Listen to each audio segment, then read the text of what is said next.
Salam sejahtera dan salam Sarawakku sayang. Buletin UKAS edisi malam 30 Disember 2020 bersama saya Janet Bennett. Tumpuan berita.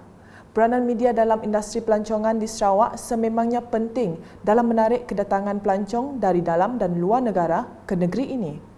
Menteri Pelancongan, Kesenian dan Kebudayaan Sarawak, Datuk Abdul Karim Rahman Hamzah berkata, peranan media membolehkan masyarakat di luar mengetahui produk pelancongan menarik yang ada ditawarkan dan menggalakkan mereka untuk merancang perjalanan melancong di negeri ini.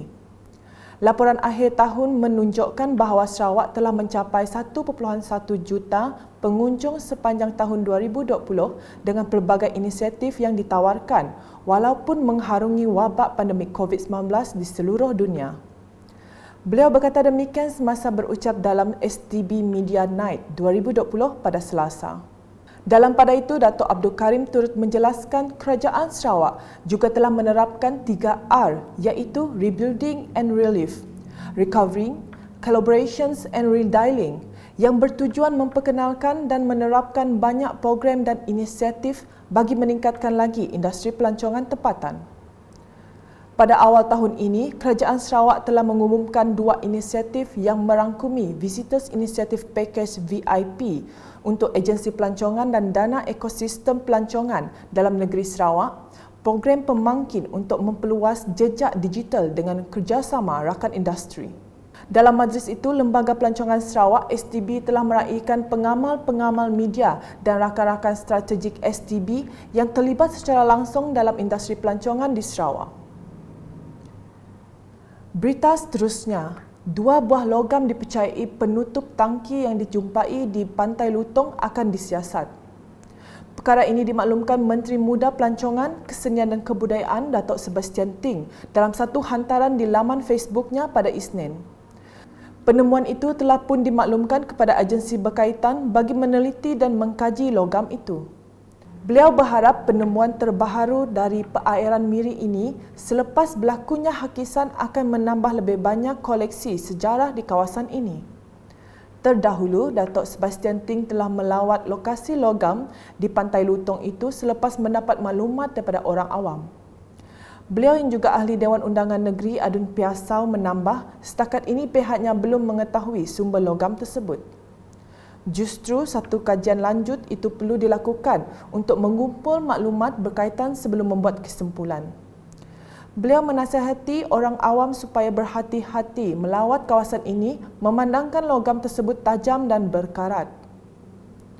Berikut pula, Polis Diraja Malaysia PDRM memohon kerjasama daripada orang ramai untuk mengesan 5 orang lelaki warga Indonesia yang melarikan diri dari rumah pekerja di kawasan ladang di Jemukan Ulu, Asajaya selepas menjalani saringan COVID-19 pada 21 Disember lepas.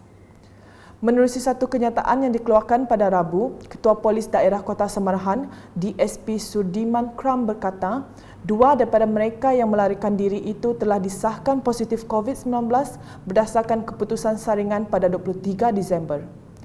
Siasatan awal mendapati 5 lelaki warga Indonesia terbabit termasuk 2 yang disahkan positif COVID-19 telah diupah untuk membersihkan kawasan ladang dan menjalani ujian swab pada 21 Disember. Mengulas lanjut, DSP Sudirman mendedahkan 2 suspek yang disahkan positif dikenali sebagai Haryanto Safari, 41 tahun dan Milhan Madi, 23 tahun. Manakala 3 lagi suspek dikenali sebagai Randi, 30 tahun, Hamsar, 27 tahun dan Rijal Riansyah Tan Rabudin, 29 tahun.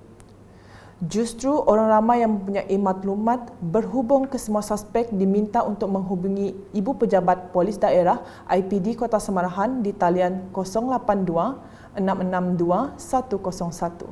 Selain itu, maklumat juga boleh disalurkan dengan menghubungi mana-mana balai polis berhampiran atau pegawai Inspektor Muhammad Syukri Jasni di talian 011 656 43820. Selanjutnya, penganjuran program Perkumpulan Wanita Sarawak PPWS bersama komuniti di peringkat kampung adalah bertujuan untuk mengeratkan silaturahim bersama dengan penduduk kampung bersempena cuti sekolah. Pengurusi Perkumpulan Wanita Sarawak PPWS Daerah Lawas, Suriah Jini berkata, selain mengeratkan silaturahim, program seperti ini juga dapat memberi peluang kepada ahli jawatan kuasa AJK PPWS Daerah Lawas untuk berinteraksi dengan penduduk kampung secara lebih dekat lagi. Menerusi aktiviti seperti ini membolehkan penduduk kampung terutamanya golongan wanita mengetahui peranan PPWS yang ada di daerah lawas. Selain itu, ia juga memberi peluang kepada usahawan-usahawan kecil di Kampung Punang untuk memasarkan produk dan hasil buatan tangan untuk dijual kepada orang ramai. Katanya semasa berucap merasmikan program Persekutuan Perkumpulan Wanita Sarawak Daerah Lawas PPWS di Kampung Punang, Lawas baru-baru ini. Antara pengisian aktiviti lain dalam program itu ialah pertandingan bola tanpa wanita, pertandingan bunga keladi dan pertandingan hafazan surah Al-Fatihah dan pertandingan azan untuk kanak-kanak. Beralih ke laporan COVID-19, Sarawak hari ini mencatat 1 kes positif menjadikan jumlah keseluruhan kes COVID-19 meningkat kepada 1,115 kes. Jawatankuasa Pengurusan Bencana Negeri JPBN Sarawak dalam laporan hariannya pada Rabu memberitahu 1 kes itu melibatkan daerah Maradong di bahagian Serikeh.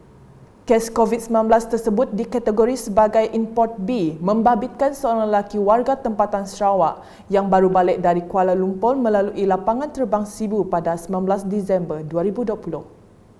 Dalam pada itu, kontak rapat yang merupakan ahli keluarga kes telah dimasukkan ke pusat kuarantin untuk saringan COVID-19 bagi tujuan pengasingan, manakala kes telah dimasukkan ke Hospital Sibu untuk rawatan lanjut. Sementara itu, 4 kes baharu COVID-19 telah pulih dan dibenarkan discharge pada hari ini, masing-masing 2 di Hospital Umum Sarawak dan Hospital Sibu. Sekian edisi malam bersama saya, Janet Bennett dan kru penerbitan. Berita lebih lanjut boleh didapati di semua platform media sosial UKAS termasuk portal ukas.sarawak.gov.my dan pastikan anda subscribe UKAS Channel di YouTube. Salam UKAS.